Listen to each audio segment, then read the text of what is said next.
Okay guys, so this is the second part of what we're gonna do. We're going to be doing sit, stay, down, stay, and then recall, which we know is his weakness. I've been working on it, and so I think he's gonna be 100% better, for sure. It's just gonna take practice, and the barrier training is gonna help also. There's no treats over there. Come on, over here. All the way up. Good boy. Good. All right, so I'm going to ask him to stay. I give him the stop sign. Stay. And I'm just going to start by rocking my foot. I'm starting basically with the basic obedience again. Good boy. And then I'm going to reward him. Good stay. Gus, stay. Good stay. Now I'm going to switch from the treat to Lev. I know, you'd rather have the treat, I know. Gus, stay. I'm going to take a step back. And I'm going to go back to good stay. Good boy. Good. Very good. You have mud on you still. All right. Gus, stay. Stay. Good.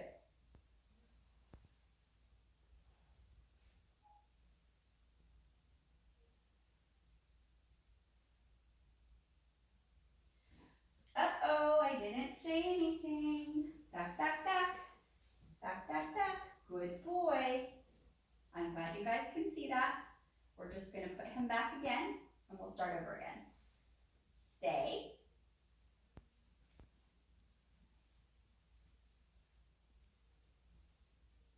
Are you filming where I am at? I'm filming both. Okay. You- Up. Good boy. Good. Good sit. Very good sit. Okay. Ready? Look up at me. Right here. Good. Stay.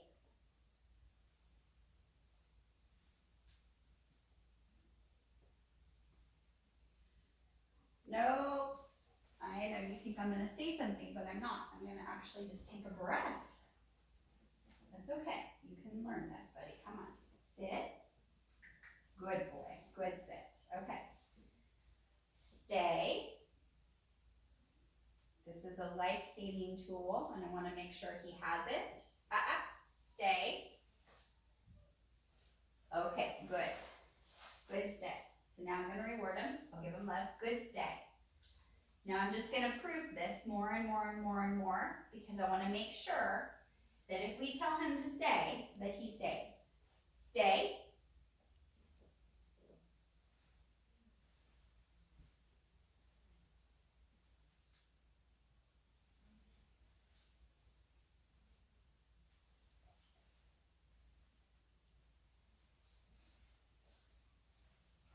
Good stay.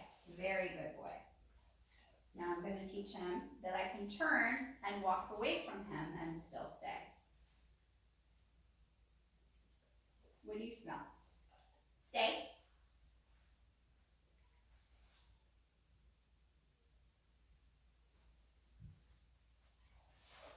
Good stay. Very good boy. Very good. Gus, stay.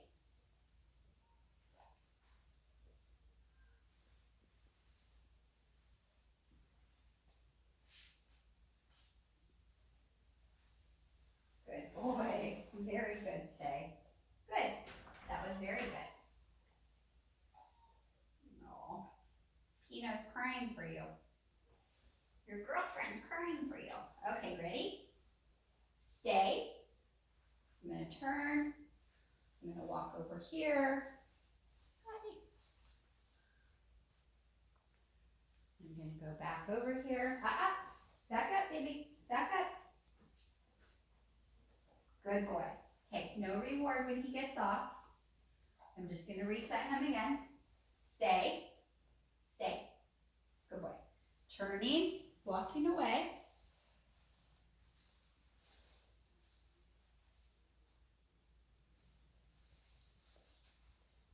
Walking back to. Very good boy. Very good. That was a very good boy.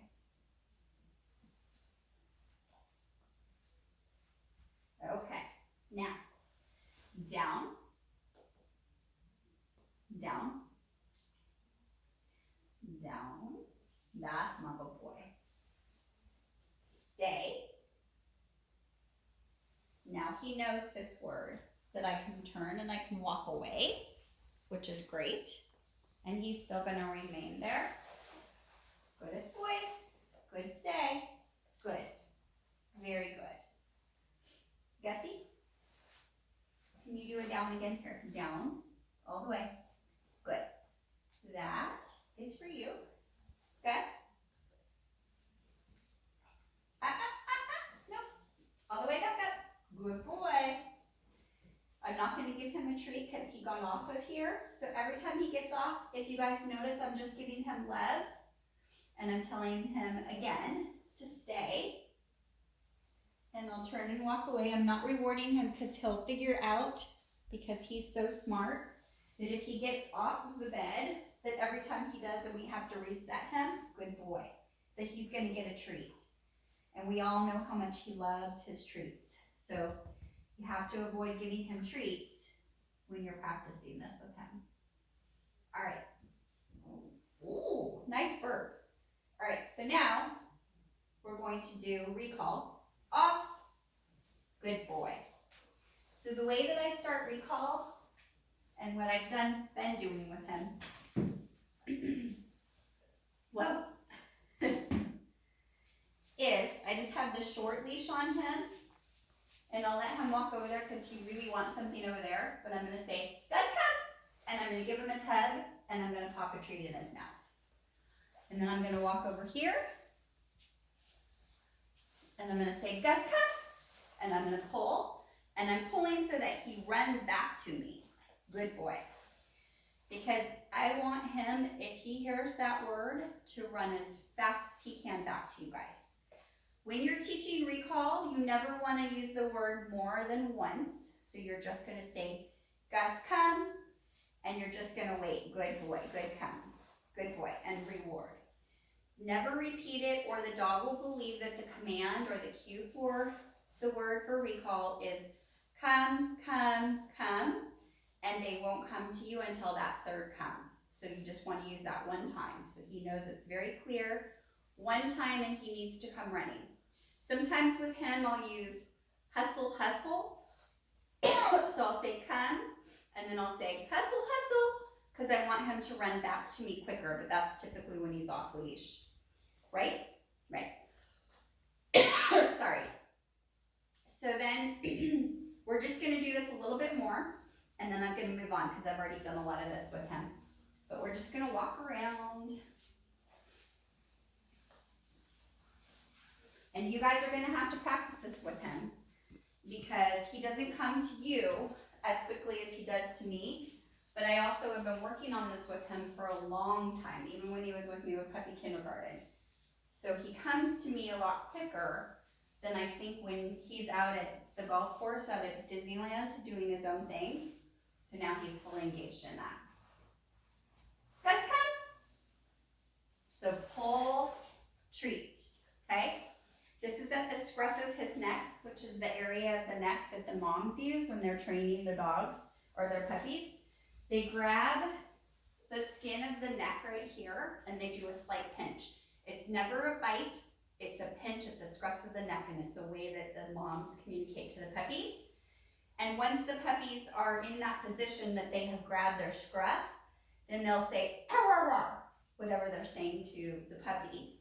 They'll wait for the puppy to relax and process it, and they can feel them because they're in their mouth, basically. And then once they do, they'll put the puppy back, release him from the mouth, and then they'll kiss the puppy. And so we use the same type of training where we're using the scruff of his neck. So it's just that high spot up here on his neck. And then I just ask him to do something, but I can just give him the attention right here. It doesn't hurt him, but I've got his attention. And then once he does, then I reward him, right? I release it and I reward. Good. All right, let's go walk around a little bit. Gus, come. Yes, good boy. So that's how you're gonna get that come with him. And again, you guys are gonna have to practice this. Gus, come. The other thing with come is never call him or never ask him to come to you when you're angry or in an angry voice. So always try to have a very monotone or an excited voice, even though you may be so angry with him because he's about ready to go run across the street, or you're just like losing it because you're so upset that he's out and he's not listening. But you never want to be upset because the dog won't come to you if you're upset. And then it really starts to affect the relationship and not have them come to you consistently after that's happened. Just one time, they actually will start to associate, oh, I don't want to ever go with that person. The other thing is typically when we call our dogs, we're calling them, come on baby, good boy. And it means that the party's over with. So like for instance, when he's in the backyard playing and I have to call him in, sometimes he'll hesitate, or he usually does when he first gets here. He'll usually hesitate, but I always go to get a treat or I make it exciting. And it doesn't necessarily mean that the fun's over with, it just means they're gonna have a different kind of fun. So I'll give him something like, not a bully stick, but I have a horn that he likes to chew on, a water buffalo horn. So I'll do that so that it's equally as rewarding as coming in, because I wanna make sure that I'm rewarding him for doing what I ask, and that I'm not taking away the fun for him. Okay, the other most important thing is if he does decide to run, don't ever chase him, because that is the most self-rewarding thing for a dog, because it's a game. They love to be chased. Gus, come. Yes, so it took him a little while on that one, but I'm still gonna be giving him love. Good, yes, and reward. So you always want to make sure that you don't get into the game of chasing. So one of the things that I learned a long time ago is that you can use a prey drive call if your dog is ever out loose, because you guys know what I used to do before where I had dogs off leash running. So if you get into a situation where you have to have dogs come back to you and it's in a panic, there is a call you can do, and it looks really weird and it sounds really weird, but it works like a charm. And you actually are going to, so say that Gus is over there and he's not listening to me and he doesn't want to come back and he's heading towards the golf course, you can start going, I don't really want to do this sound in here, it's going to be loud if I do it. I will show you guys the sound in person because I don't want to do it. It's going to freak all the dogs out in my house right now, and probably Gus too. But I'll show you guys that sound. And you're actually going to run the other way, because if you run, look at what happens. Good come, good. So he's following me instead of me chasing him. So I just got him to come back to me. So even if it was a highly distractible situation, like your neighbors come out and he wants to go over across the street and then he's gonna take off to go to the park. If I just start doing this, good boy, good come, good. Then Gus is gonna follow me and I make it fun, just as fun as if I was chasing him. He's chasing me. Good boy, good. Okay, so that's recall. And then we have recall on the whistle, which is whistle, come here. Good boy, good come. That's a good boy. All right, go play. You can go, you can walk around. You can walk around, buddy. Are you gonna follow me everywhere now? You're a good boy. Okay. Good boy. Good come. Good boy. So So you guys always have this at your disposal as well. All right, I will be back to you. I will be working on the